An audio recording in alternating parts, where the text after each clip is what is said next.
Chào cả nhà, hôm nay mình sẽ làm một món ngon ăn với cơm trắng. Đó là món cà ôm thịt trứng.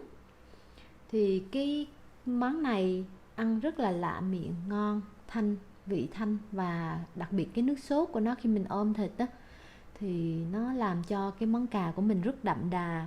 Và cái món này cực kỳ ít dầu mỡ. Các bạn nhìn nè, món ăn của mình nó chín, cái vỏ cà nó rất là mềm, thơm. Và người già đặc biệt như mẹ mình nó rất là thích món này luôn. Mẹ mình thậm chí còn bảo là chưa bao giờ ăn món cà nào mà ngon như thế này.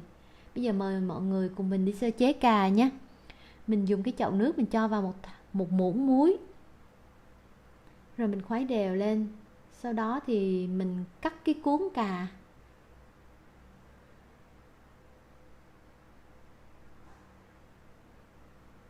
rồi mình bổ đôi quả cà ra, xong rồi ngâm ngay vào chậu nước để cho nó không bị oxy hóa đó, thì cái cà của mình nó sẽ trắng. Mình có 5 quả cà dĩa, có người thì gọi là cà trắng hay là cà bát. Mình cũng có thể dùng công thức này để làm món cà tím cũng rất ngon. Và thỉnh thoảng khi mà không mua được cái cà dĩa này đó thì mình cũng làm bằng cà tím, rất ngon luôn. Rồi bây giờ mình úp nó xuống cho nó trắng. Giờ mình đi lấy cái muỗng để mình móc cái ruột nó ra. Mình sẽ khoét cái phần ruột này ra và mình để riêng vào một cái tô. Rồi cái phần vỏ mình để riêng. Phần vỏ thì mình ngâm lại vào trong cái thau nước muối nha.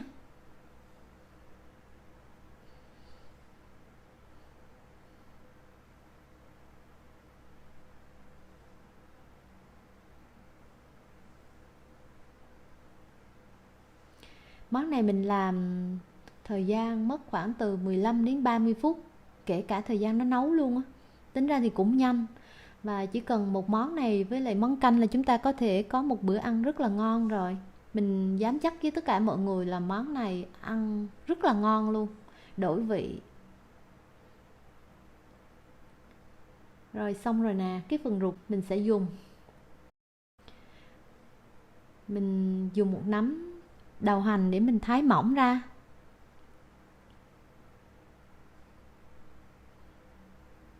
Sau đó mình cho cái đầu hành này vào trong cái tô thịt băm hay là thịt xay. Cái này mình có 200g thịt xay.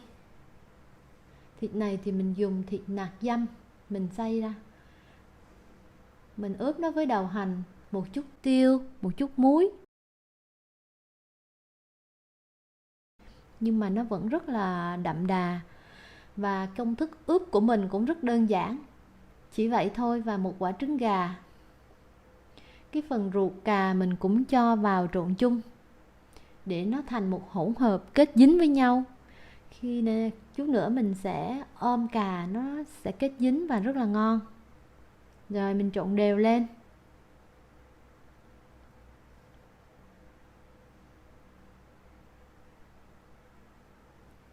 Bây giờ mình sẽ nhồi cái hỗn hợp này vào trong cái phần vỏ cà. Thật dễ dàng ha.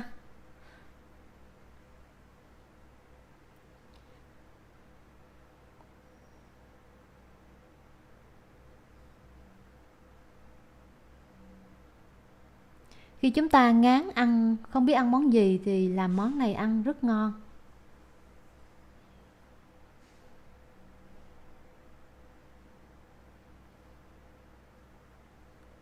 Bây giờ mình cho một muỗng canh dầu ăn vào trong cái chảo.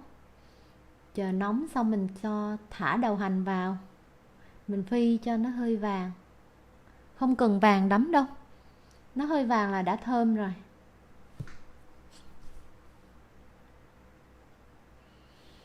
Chúng ta cũng có thể thay bằng hành tím phi. Rồi mình xếp cái phần cà lên. Trong lúc xếp lên như thế này thì mình để lửa nhỏ nha.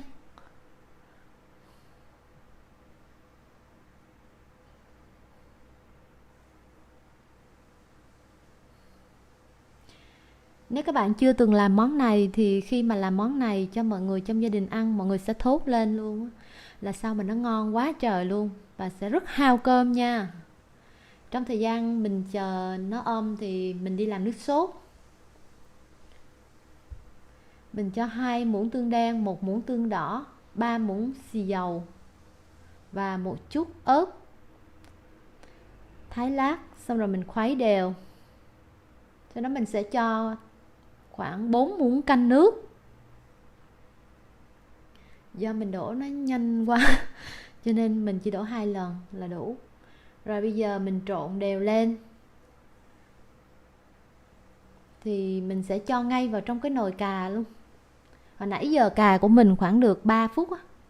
Mình rưới nó lên từng trái cà.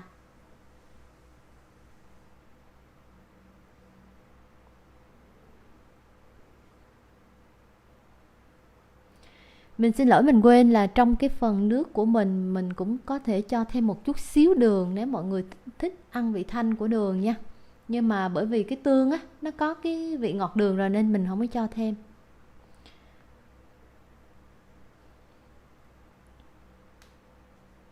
Rồi sau khi rưới lên xong mà nó sôi lục bục như thế này nè, nhìn đẹp không?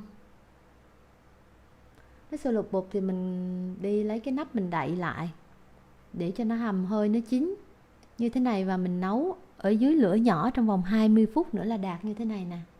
Đó, nó chín rồi nè. Rồi mình dùng cái phần nước sốt đó mình rưới lên lại để cho những cái phần cà nó có màu sắc nó đẹp. Hồi nãy đó khi mình nhồi thì nó còn dư một chút xíu thịt, cho nên mình cho luôn vào cùng với nước sốt luôn, thì cái nước của mình nó sẽ sền sệt. Rồi mình rắc hành lá là mang ra dùng được rồi nè. Nóng hổi thơm ngon. Bây giờ mình sẽ cắt thử nha. Nó mềm lắm, cái phần vỏ của nó đó nó cũng rất là mềm. Nói chung mẹ mình rất là thích ăn cà, và món cà này là món mà bà thích ăn nhất luôn. Nếu mọi người thấy thích công thức của mình, mọi người có thể làm thử nha. Và nếu ngon quá thì cũng mong mọi người cho mình cái like, share, đăng ký kênh để ủng hộ mình và nhận video mới nha. Chào tạm biệt và hẹn gặp lại. Cảm ơn mọi người đã xem video.